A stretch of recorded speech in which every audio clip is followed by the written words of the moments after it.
On question 29, we're being asked to sketch a graph based on the properties that are listed. And again, I apologize, my graphs got cut off when I printed it out, so I had to hand draw the correct graph. So first you're looking for it being continuous for all real numbers. All of the graphs had that. So in other words, you don't have holes or asymptotes on the graph.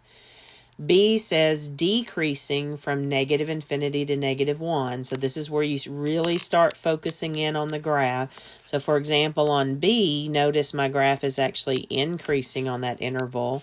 When I look at the graph for A, I am decreasing, but it's not all the way from negative infinity. So I could eliminate just on that both of those graphs. C says I'm increasing from negative 1 to positive 1. So you'll notice on the graph that I drew, there's my increasing. And then again from 4 all the way to infinity. So there's my other region that is increasing. I've got concavity that's upward from negative infinity to negative 0.1. So you can see here my upward concavity. And then also again from 2.8 to infinity, so right there. And then I have concavity that is downward from negative 0.1 all the way to the 2.8. So you can see that downward. And then finally, there was a y-intercept at 1. So we saw the graph crossing. Okay, so then we get into integration. And so starting with just the basic power rule, what you have to remember with integration is you always add 1 to the new power and divide by what that power is. So when I had a power of 2, I added 1 to get the 3, and then the new power was 3, so I divided that term by 3. When I look at the second term, the negative 8x, it's understood to have a power of 1. So when I add 1 to 1, I get a new power of 2, and then I divide by that new power. And then finally, when you just have a constant, you have to remember that it is understood to have a power of 0 on the variable. So if we wrote it, it would look like that. So again, you add 1 to the power, so that's what makes it x to the first, which we don't have to show the power of 1. And when you divide by the new power of 1, it's still itself.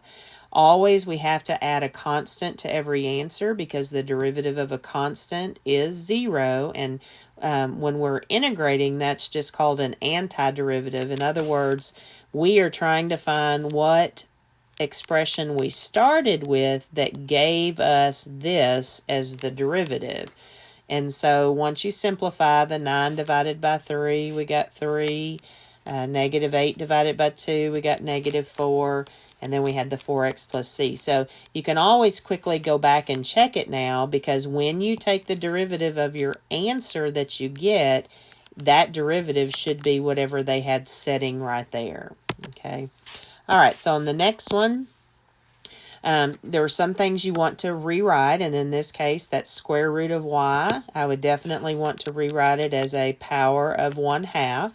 So anytime we have square roots, that's the same as power of a half. You're going to add 1 to the power. Don't change it to decimals. Go ahead and leave it as fractions. So 1/2 plus 1 gives us a new power of 3/2. And then when we divide by that new power of 3/2, that's the same as multiplying by the reciprocal. So the way we get that fraction off the bottom is we multiply by the reciprocal. And so when we take the 2/3 times the 15, think of it as 15 over 1, we actually get 30 divided by 3, which gave us the 10 in the final answer. And then, of course, you have your y to the 3/2 plus your constant.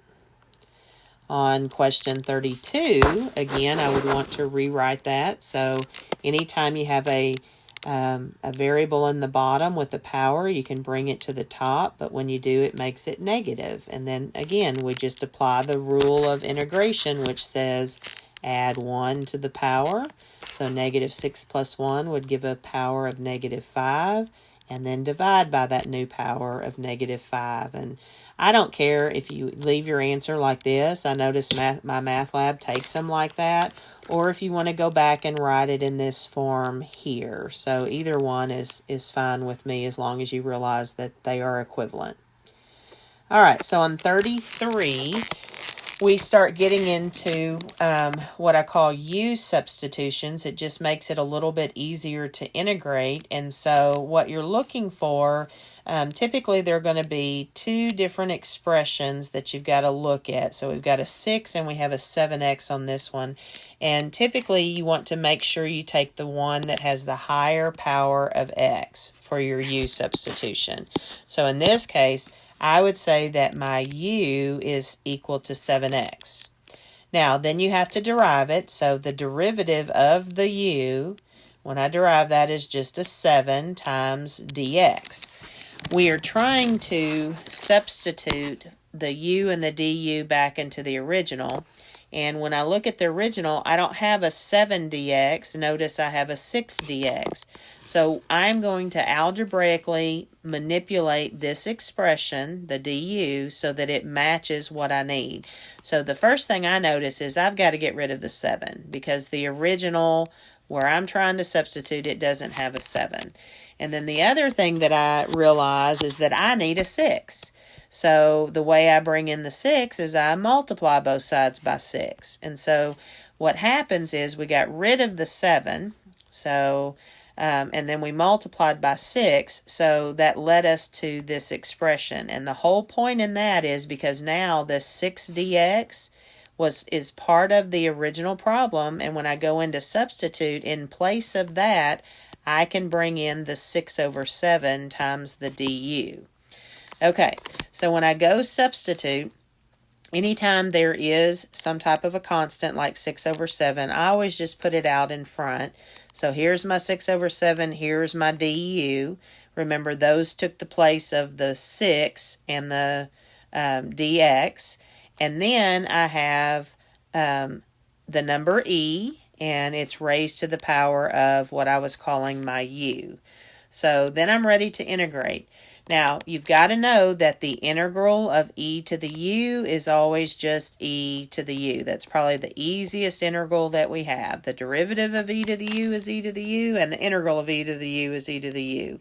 So when we integrate, we have our constant, our 6 over 7, and then the integral of e to the u is just e to the u, and then we don't forget about our plus c. And for your final answer, then you go back and put your you resubstitute what your u was. So that's why in my final answer I have the 7x as part of the power of the e.